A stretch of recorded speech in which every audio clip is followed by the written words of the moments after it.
الخير واهلا وسهلا بكم في قناه ارس مراد. نبدا بموضوع العلاقات المغربيه الفرنسيه، يعني الى اين وصلت. نعلم يقينا الان ان فرنسا تفقد مواقعها التي ظلت تستفيد منها يعني طوال يعني عقود. اقصد العلاقات مع الدول المستعمره الافريقيه السابقه، بحال مالي، بحال النيجر. هاد الدولتين اللتين انفصلتا يعني عن التدخل الفرنسي مؤخرا. نزيد الغابون، في اخر زياره للرئيس الفرنسي الى الغابون تبين من خلال السجال الذي كان بين الرئيس الفرنسي والرئيس الغابوني ان العلاقات الغابونيه الفرنسيه يعني ما غاديش تكون، يعني ما غاديش تحسن، بل غادي تمشي باتجاه التقهقر. اذا مؤخرا كذلك بوركينا فاسو يعني تخلات على الوجود الفرنسي، واتهمت فرنسا ب يعني بالمجيء يعني مع الارهاب ضد الحكومه ديال بوركينا فاسو. والزياره ديال وزيره الخارجيه ديال بوركينا فاسو مؤخرا للمغرب ولقائها بوزير الخارجيه المغربي، إذن هذا اللقاء هذا عبرت فيه وزيرة الخارجية البوركينافية عن أن يعني المنتظر أو المنتظرات من بوركينا فاسو أن المغرب يملأ ذاك الفراغ الأمني اللي خلاته فرنسا. إذا من الواضح من خلال يعني من خلال التدخل ديال وزيرة الخارجية البوركينافية، من الواضح أن المغرب بدأ يملأ الفراغ الأمني وحتى الفراغ الاقتصادي والفراغ الجيوسياسي اللي كانت منأه يعني فرنسا في هاد الدول المستعمرة الإفريقية السابقة. إذا كاع هاد الدول الإفريقية اللي كانت مستعمرة من فرنسا بدأت الآن تعي قواعد اللعبة الفرنسية. إذا بوركينا فاسو مؤخرا يعني عاقت بالكون فرنسا هي صاحبة المشكل والمشاكل في إفريقيا، بسبب أنها تريد الاستفادة بقدر أقصى من السابقة الاستعمارية التي لها تجاه دول مختلف الدول الإفريقية، بالخصوص دول الساحل ودول جنوب الصحراء.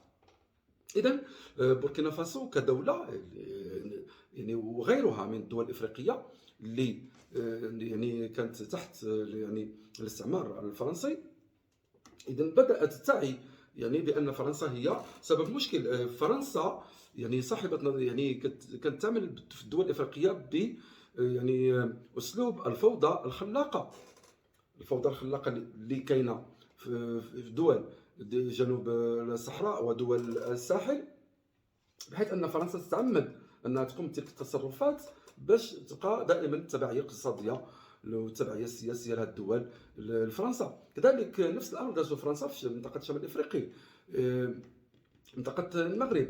إذا فرنسا بحكم أنها كانت هي يعني الحامية السابقة للمغرب والمستعمرة للجزائر، طبعا هي اعلم الدول واعلم الناس، اعلم الدول يعني بالجغرافيا ديال هذه المنطقه هذه، عارفه الاراضي اللي كانت كتنتمي للمملكه الشريفه، وعارفه الاراضي اللي دخلت عليها من اللي استعمرت الجزائر سنه 1832، وعارفه كذلك المنطقه اللي في موريتانيا والمنطقه كامله. ولكن فرنسا مع ذلك ترى هي أنه ليس من مصلحتها أن تعترف بهذا، لأن المصلحة الفرنسية هي بقاء الدولتين، بقاء ذاك المشكل، تضرب المغرب بالجزائر وتضرب الجزائر بالمغرب. إذا في هذا السياق نتذكر أو نذكر تصريح ديال السفير الفرنسي السابق في الأمم المتحدة، كيقول بأن المغرب كيبتز فرنسا، وان فرنسا دائما كانت بجنبه، وان اللهجه ديال المغرب تجاه فرنسا تغيرات منذ الاعتراف الامريكي التاريخي بمغربيه الصحراء. طبعا هذا الابتزاز موجه لفرنسا، هي اللي متهمه به. الابتزاز هي اللي كديروا فرنسا تجاه الدول الافريقيه اللي كانت مستعمره سابقا من فرنسا، وحتى تجاه المنطقه ديال المغرب والجزائر، لان كما قلت فرنسا هي اللي كتعرف، هي اكثر الدول معرفه بالجغرافيا ديال المنطقه والمناطق اللي كانت تابعه للمملكه الشريفه، واللي ضمتها للحيز ديال الجزائر، باعتبار أن فرنسا كانت ناوية يعني تبقى دائما بالجزائر، يعني خطة الاستيطان. ودائما في إطار يعني هاد الخطة ديال فرنسا، ضرب الجزائر والمغرب، وضرب المغرب الجزائر باش تبقى هي المستفيدة وهي المتحكمة، وهي المستفيد رقم واحد من الخيرات ديال الشمال الافريقي. اذا في اطار هاد الخطه الفرنسيه جاءت التسريبات اللي تسربت على يعني اللقاء ديال المجلس الاعلى للامن بالجزائر، واللي تسربت عليه خبر كيقول يعني ان النظام الجزائري يستعد للحرب شرط تصعد المغرب، يعني هكذا بكل بساطه. هذه الحرب هذه حتى مفهوم الحرب تغير، ما بقاتش الحرب مفهومها ديال الدبابات وناقله الجنود وكذا وكذا، اكوام الحديد. ولا المفهوم بديل الحرب الكلاسيكيه، الحرب السبرانيه، التدابير السبرانيه. كذلك النظام الجزائري كيظن على انها غادي عاد يدير حرب مع المغرب، هو راه خسر الحرب هذه شحال من سنوات طويله. كاين الحرب ديال التحالفات والشراكات. المغرب الحقيقه طحن النظام الجزائري بالتحالفات والشراكات، لان المغرب يقع ضمن اقوى تحالفات والشراكات في العالم، التحالفات العسكريه، التحالفات الاقتصاديه، الشراكات الاقتصاديه كذلك. اذا الحرب الاقتصاديه كذلك، حرب الشراكات والتحالفات ثم الحرب الاقتصاديه. نعلم ان النظام الجزائري خسر الحرب، لان علاش؟ لان المغرب رمى العروق ديالو في افريقيا، استثمارات، هناك استثمارات مغربيه ديال شركات مغربيه في مختلف دول جنوب الصحراء والساحل، في مجال البناء، مجال الاتصالات، المجال الفلاحي، الاسمده، في مجال الامن، يعني في مجالات متعدده. كذلك من الناحيه السياحيه، مثلا مؤشر بسيط، العدد ديال الرحلات الجويه من المغرب لافريقيا 168 رحله اسبوعيه، بالمقابل بالنظام الجزائري 68 رحله. اذا شكون اللي اكثر؟ اذا هذه حتى الحرب، يعني الجزائر، النظام الجزائري خسر لا يعني المفهوم ديال الحرب الحديث، الحرب السبرانيه، وكذلك خسر حرب التحالفات والشراكات، وكذلك خسر الحرب الاقتصاديه ثم الحرب الدبلوماسيه. النظام الجزائري يعني مابقاش كيدعم مع الدبلوماسيه المغربيه اينما حللت وارتحلت، لا بالنسبه لي يعني الواجهه العربيه. حنا كنعرفوا بان الجامعه العربيه والدول العربيه كلها مع الطرح المغربي، او على الاقل البعض منها اللي ماشي مع الطرح المغربي، ماشي مع الطرح الجزائري. اذا كاين يعني القرارات ديال مؤتمر الجامعه العربيه مؤخرا بجده يلح على ضروره احترام كل عضو من اعضاء الجامعه العربيه لسياده العضو الاخر، واستبعاد كافه الاشكال ديال الانفصال والاعمال الارهابيه. اذا هذا الحرب الدبلوماسيه، زيد الحرب الحضاريه، وزيد داخله فيها الرياضه.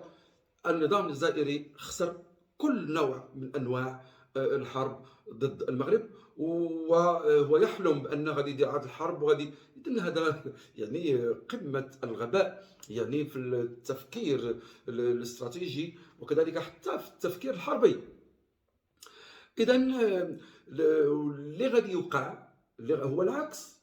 الحرب بدات في الجزائر، جيش تحرير جنوب الصحراء، او جيش تحرير جنوب الجزائر قام بعمليه عسكريه ضد الجيش الجزائري. اذا الحقيقه ان المقوله صادقه ديال من حفر لاخيه حفره وقع فيها.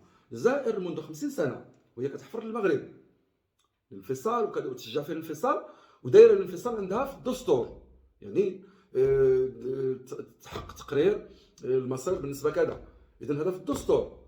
نسات بان كذلك هذه القضيه هذه تقدر توقع عليها، والان وقعت. الان دابا عندنا كاين جيش تحرير جنوب الجزائر، عندنا كذلك غادي نوض التوارق، كاين القبائل، وكاين حتى المنطقه ديال تندوف اللي فيها البوليزاريو. هذه اربعه ديال الاقسام، زيد الحكومات ديال الجزائر اللي غادي تقبل واحد الرقعه يعني صغيره داخل الجزائر. اذا الجزائر تخسر يعني كل حرب، ماشي غير الحرب. الجزائر ما غلبتناش حتى ملي كان العالم كله معها، خصوصا العالم الاشتراكي، كوبا، الاتحاد السوفيتي بالثقل ديالو ليبيا، سوريا، الفيتنام. اذا المغرب تنشط ذاك الوقت اللي كان يعني كان مع هاد الدول هذه بالثقل ديالها الاقتصادي والثقل العسكري، عاد غادي تغلبنا دابا ملي العالم كله تقريبا معانا وضدها. اذا الان بالنسبه للنظام الجزائري، الجزائر دخلت دابا في مرحله جديده، هي مرحله التدويل. كاين امور اللي غادي تكون النظام الجزائري غادي يكون متابع فيها من طرف يعني العداله الدوليه والقضاء الدولي والمجتمع الدولي ككل، الجيش جنوب الصحراء، القبائل، كل هذه الملفات سينظر فيها. اذا من هذا المنظور يعني النظام الجزائري ما قدرش يحافظ على السياده ديال الجزائر، لان بكل بساطه كان ملهي ملف واحد هو اللي خدالو كل الجهد المالي والجهد الدبلوماسي والجهد السياسي. اذا كانت مركزه على جهه واحده، على جبهه واحده مركزه على المروك، نسات بان المشكل ممكن يوقع فيها هي، وهذا هو اللي وقع. اذا غادي تبدا بمرحله التدويل وصولا الى التقسيم. شكرا على المتابعه، والى اللقاء في الفيديو اللاحق.